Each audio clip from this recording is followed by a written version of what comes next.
GMAT all day. All right, final video in the coordinate geometry series.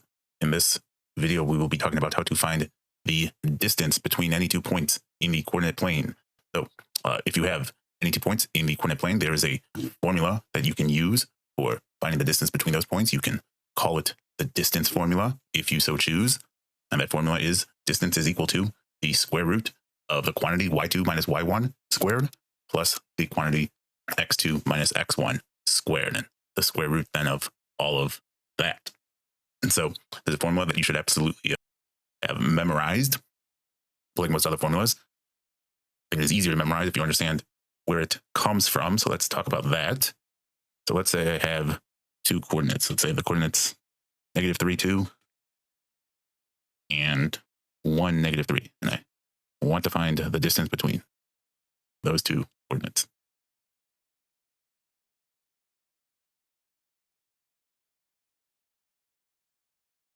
-3, 2, we'll say it's about here. 1, -3, we'll say it's about here.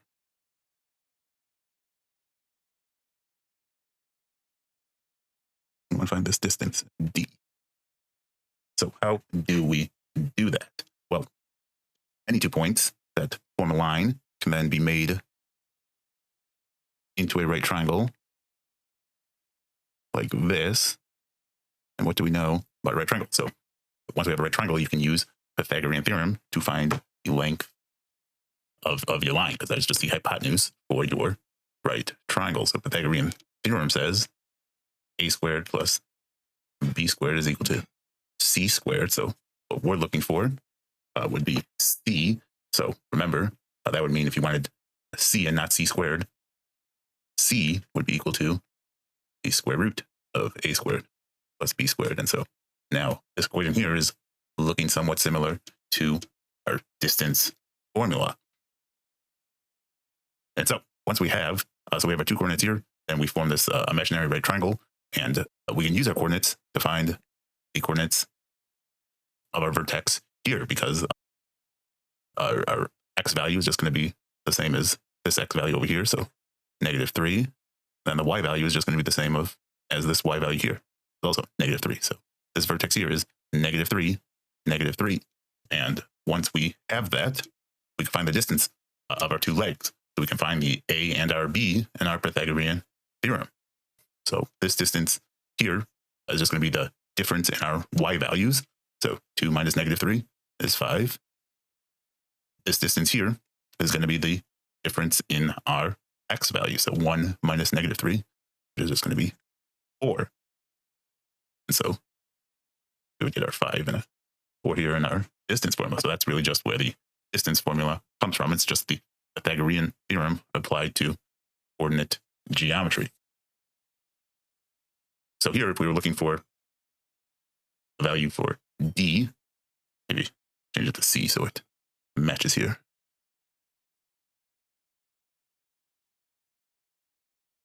So find the value for c,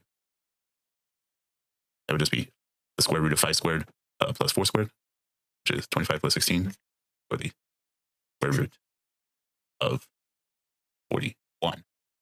And you could estimate it from there if you wanted to. That would be our distance. And so that's where our distance formula comes from. I say just once you understand it, just have it memorized so you don't have to derive it every time you use it. But how do people screw this up? The most common thing I see is, because they don't understand where it comes from, is they mix up the plus sign and the minus signs. They put the minus sign outside the parentheses, and they put the plus signs inside the parentheses. Don't do that.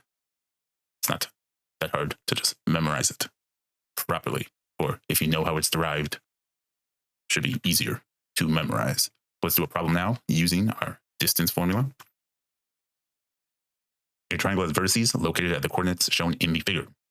Given that AB is equal to AC, so we have a isosceles triangle. What is x in terms of y? So what does that mean? So that means just we have to imagine that for all our answer choices, we have an imaginary x here on our left side and an x equals.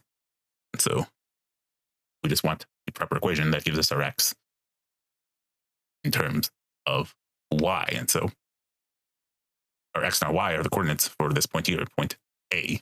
A is located at X, Y. And so how can I make an equation out of coordinate geometry points? Well, one thing you do is you can use your distance formula, especially because here we have two distances that we know are equal to each other. Therefore, they should be good for making equations.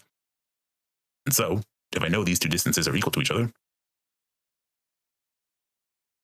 just going to calculate those distances and set them equal to each other. So if I want to find the length here of AB, that should be the square root of x minus 7. No, I should do, just for the sake of consistency, my y values first. So y minus 10 squared plus x minus 7 squared. And that should be equal to my value for AC here, and that should be the square root of y minus 5 squared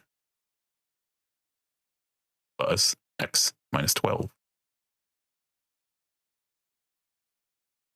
squared. Now, so when they say this, when they say what is x in terms of y, my goal is just to make any equation involving that has an x and a y in it, and then I am hoping to rearrange it just to get x by itself and y by itself. So here, you can see one potential problem will be is if I can't get rid of my x squareds and my y squareds, and so I'm hoping those will go away because this is really the only equation I can think of that I can make from this information.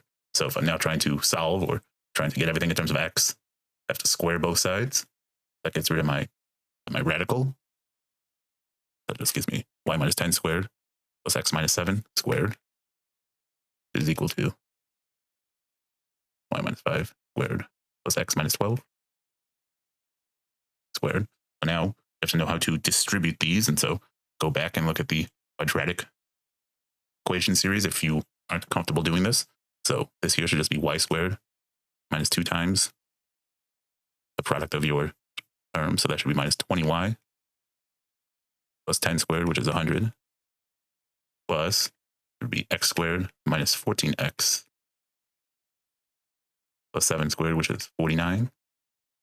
And this should all be equal to y squared minus 10y plus 5 squared, 25, plus squared minus 24x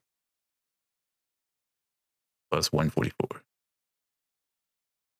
All right, and now we're trying to cancel and combine as much as we can. So my y squareds cancel out, which is what I was hoping for. X squares cancel out, which I am hoping for. So now I want to get my x by itself on the left side here. Maybe I'll just add up everything. So I'll add up on my whole numbers first. Negative 20y minus 14x plus 149 equal to negative 10y minus 24x plus 169. Okay, so if I get all my x's on my left side, so I'll add 24x to each side. So this gives me negative 20y plus 10x plus 149 is equal to negative 10y plus 169.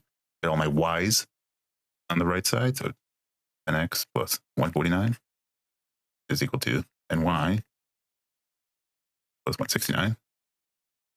Subtract 149 from each side. 10x is equal to ny plus 20. Looks like we're getting sort of close. Factor out a 10 on the right side. 10 times y plus 2 equal to 10x. And look at that. My 10s cancel. X is equal to y plus 2. So that was kind of cool. We were able to solve for a coordinate using algebra, or at least the relative values of our coordinates.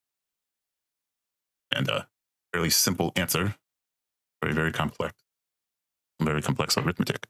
So C, answer. That is it for coordinate geometry. We'll just make one last video where we reconcile our cheat sheets.